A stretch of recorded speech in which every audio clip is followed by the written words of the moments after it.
Salut tout le monde, c'est Jajax et donc on se retrouve pour le 14e épisode de ma série Road to Zlatan.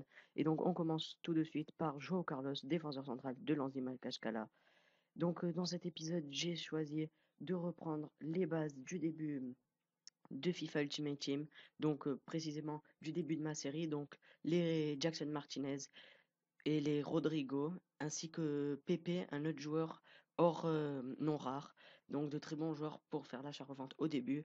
Bon, je les ai utilisés pour faire un peu de bénéfices, parce que j'ai vraiment envie que cette série se termine et que j'arrive à avoir Zlatan. Donc je fais un peu les bénéfices par-ci par-là. Donc là, vous voyez que les 4-1-2, je les mets à 850. Là, un 4-3-3, je vais le mettre à 750 par exemple. Donc vous les achetez tous à moins de 400. Donc là, Roro, que j'ai acheté à 1500 crédits, je le mets à 3900, 4500 en achat immédiat. Déjà, je vous conseille d'acheter les joueurs dans des lundis soirs pendant l'happy hour parce qu'il y a de nombreux packs. Il y a des, pas de nombreux packs, mais de packs à 25 000 crédits. Donc, il y a beaucoup de pack-up qui se font à ce moment-là. Et donc, je vous conseille vraiment de faire l'achat-revente pendant les happy hours, ainsi que dans les heures moins creuses, c'est-à-dire entre 10 heures et minuit, et de revendre les joueurs le week-end si possible, sinon ce n'est pas très important. Donc là, vous voyez que la première liste, donc avec Pepe à 400 crédits que je vais remettre à 1500, mais il est finalement parti à 1000 crédits, ainsi que Manuel D'Acosta là, que j'ai piré pour 400 crédits. Donc excellente affaire hein, que je remets à 3000 crédits en 4-5 je crois. Il est finalement parti à 2400. Si je ne me trompe pas. Ensuite, Forlin, très belle affaire, enfin très belle affaire. Affaire correcte que je fais 2000 crédits de bénéfice. Hein. Ensuite, Vercoutre en 82 que j'achète à 7300, je le mets à 9000 crédits. Et puis les deux derniers, Jackson Martinez, un en 4-3-3 que je remets à 1000 crédits, mais n'est pas parti à ce prix-là. Ensuite, en bas, je voudrais vous dire que j'ai mis une petite affiche avec le budget initial, donc vous pouvez toujours aller voir. Donc là, on voit tout ce que j'ai mis en vente. Ça, c'était deux maillots que j'avais déjà mis en vente. Sinon, tous les autres joueurs sont là. Donc, je reviens sur la bande d'en bas. J'ai mis avec mon logo, non, avec mon nom de chaîne, donc JJX, ainsi que le budget initial. Donc, c'est 427 901 crédits pour cet épisode et le numéro de l'épisode. Donc, voilà, c'est toujours mieux. Comme ça, vous pouvez voir à combien j'ai démarré. Et donc là, j'avais un joueur dans la pile d'échange que j'avais acheté. Donc Roro, je le mets en vente à 4000 crédits. Ce qui est en tactique un peu bidon. Ensuite, là, on peut voir que tous les joueurs se sont revendus. La première liste de joueurs s'est revendue. Et on est à 386 000 crédits. Donc là, vous dites, mais JJX, tu n'as pas fait de bénéfice. Ben non, parce que j'ai déjà pris une nouvelle liste qui est dans la liste prioritaire avec encore deux joueurs Carlos que j'ai acheté 150 crédits que je remets à 350, 500 en achat immédiat ainsi qu'un autre joueur Carlos.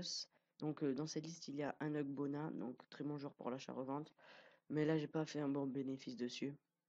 Il n'est pas parti à ce prix-là. On verra en fin d'épisode. Ensuite, Almebag, donc toujours pareil, que je remets à 4900, à 4400, 4000, 5000 en achat immédiat, ainsi que 3 Kagawa NC, des bonnes affaires là à 8000 crédits. Il va directement se vendre, que je mets à 12 000 crédits.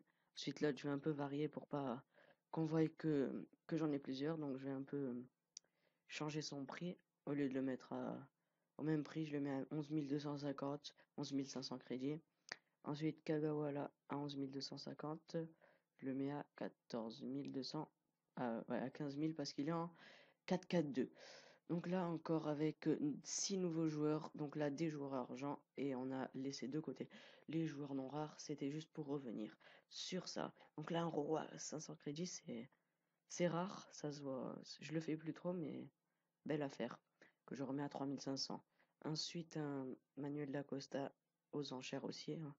Donc, de nombreux joueurs aux enchères en ce moment. Parce qu'en achat immédiat, il n'y a pas pas spécifiquement d'excellentes affaires. Donc là, un autre Manuel Dacosta en 4K2 que je remets à 3500 en achat immédiat. Deux Almebach, donc un acheté 3200 crédits, mis en vente à 3900.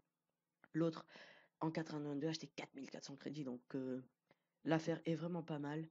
je vais le remettre à 7400, 7800, 8100 en achat immédiat. Et donc tout s'est bien revendu. Donc là, on peut voir que les trois Kagawa se sont vendus. Pepe aussi, donc à 850. Jackson Martinez, Vercoutre, Manuel Dacosta, Roro, encore Manuel Dacosta. Donc vous pouvez voir par vous-même le club ainsi que le championnat. Donc il me reste trois éléments que je n'ai pas vendus dans cet épisode. Vous voyez on arrive à 461 992 crédits. Donc c'est vraiment pas mal pour l'épisode 14. Et donc je voulais aussi vous remercier. Vous êtes de plus en plus nombreux à regarder mes vidéos, à les aimer ainsi qu'à vous abonner. Donc là, on peut voir que j'ai commencé avec 427 901 crédits. Je finis avec 461 992 crédits. Tout ça pour un gain de 34 091 crédits. Donc un bénéfice pas très élevé comparé aux autres épisodes. Mais bon, c'est déjà ça. Je vous remercie d'avoir regardé ma vidéo. C'était Djadjaï. Ciao.